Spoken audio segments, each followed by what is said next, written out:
MP మాట్లాడిన విధానము ఏమి తప్పేముంది? ఏం తప్పుందండి?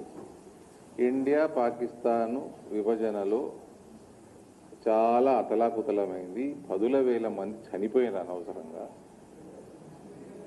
ఇక్కడ కూడా 2009లో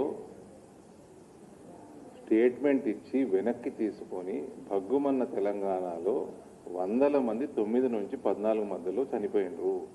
2009లోనే ఇచ్చేయాలా? 2004లోనే కమిట్ చేసిండ్రు వీళ్ళు మేనిఫెస్టోలా. ప్రభుత్వంలోకి రాగానే కాంగ్రెస్ ఇచ్చేయాలా? 2009లోనే కనీసం ఇవ్వాలి.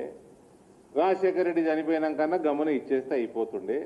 దానికి తోడు ఒక స్టేట్మెంట్ ఇచ్చి రిటర్న్ తీసుకొని ఇంకా దానివల్ల బగ్గుమని 100 మంది చనిపోయినరు.